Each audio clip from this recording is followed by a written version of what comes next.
To set the context of this conclave and to deliver the opening address, I request Archana Verma, Additional Secretary and Mission Director, NWM, Department of Water Resources, River Development and Ganga Rejuvenation, Ministry of Jal Shakti, Government of India, to kindly address our audience. Over to you, ma'am. And I would like to thank APAC for giving me this opportunity to address the session. And I can see some of my favorite people on the stage, and that is really very, very heartwarming. So the issue that I was asked to address is that should technology be for people or should people be for technology? So I have been given the onerous task of evaluating the role of technology in enhancing water use efficiency. First of all, I would like to say that technology is like a toaster. It works great until it burns your bread. So that is why I always say that technology has to be for people, and tech potential does not lie in its features, but in people's willingness to embrace it. Uh, right now, we are, piloting a very, very important pilot in for the modernization of command area development, where we are using technology uh, really, really as integral part of the scheme.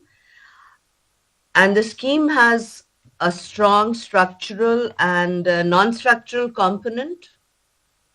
So to ensure that this MCAT scheme, which is now called Samriddhi, does not become an engineering solution and people adapt to the technologies which are beneficial for them, like we are going to have SCADA, we are going to have underground pressure pipelines, we are going to have Internet of Things, we are going to have sensors for soil moisture, and we are coming in with a lot of technology for under the scheme.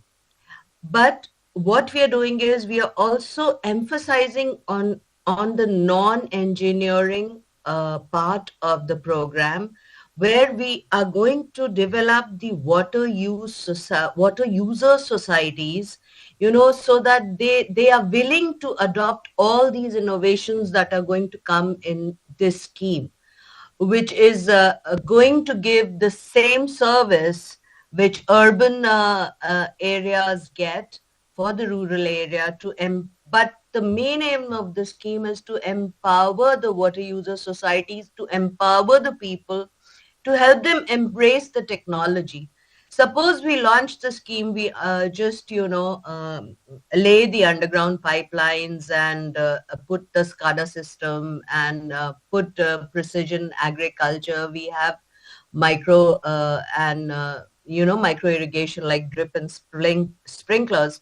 But we do not make any effort to empower these water user societies. We do not make any effort to ensure that they are willing to adopt this technology. The scheme, if it is just implemented as a engineering solution, would be a complete failure. So that is why I always say that for me, the biggest thing is people's willingness for adoption of technology. More so in water, because as we all know that water is a very, very politically sensitive topic. And in fact, in some of the areas where we are right now, it is in the phase of preparation of the design reports. So there the farmers expressed a lot of apprehensions that will underground pipeline take away our land? Are the drones spying on us? Will we have to give right of way? So all these issues have to be addressed. The real fear of technology has to be addressed for any scheme to be really successful in its implementation. And I'm happy to report that all the district, lot of issues of internet also So we have a lot of issues of how energy will come. So just plain, a very engineering driven, simplistic imposition of technology on people will always lead to failure. And that has been evident in many of our schemes, because as you all know that most of the our irrigation schemes are, despite technology, functioning at a suboptimal level. So technology can be a great enabler, but only if people understand the technology, if they are empowered to use it, and if they accept it.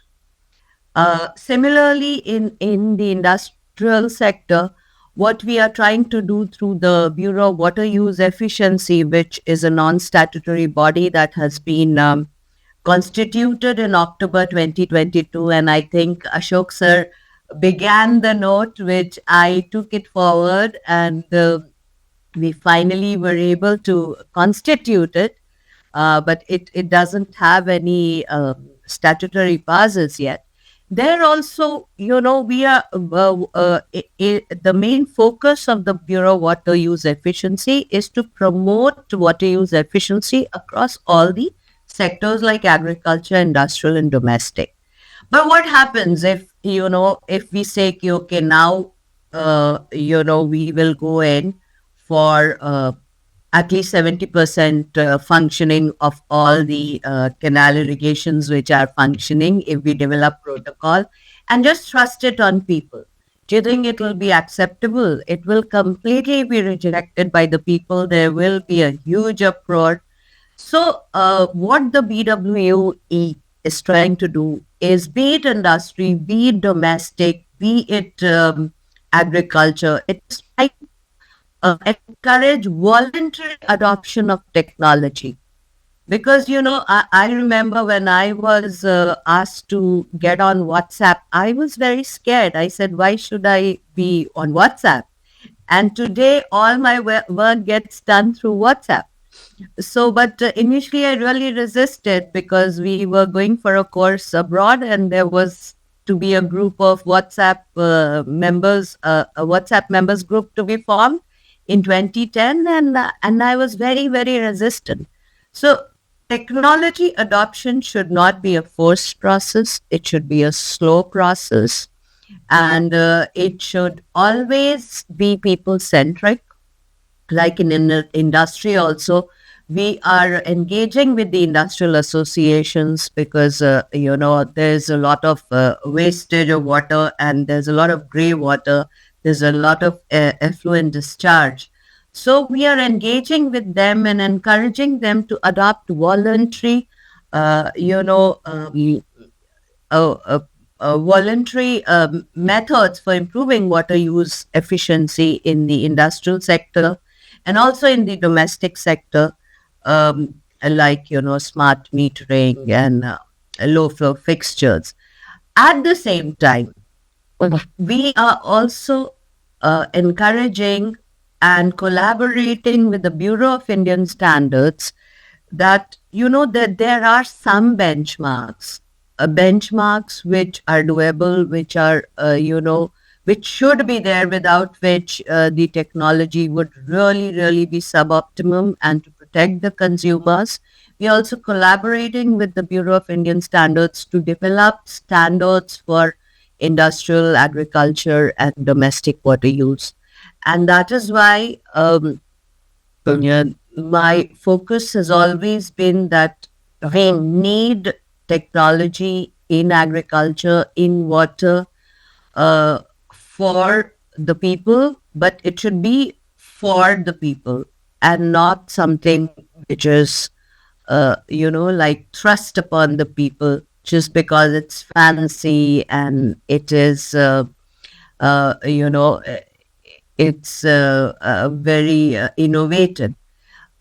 Because anything which doesn't resonate with the people gets rejected, and that is why my focus has always been to ensure that people get to understand how the technology will benefit them and it will not go against them.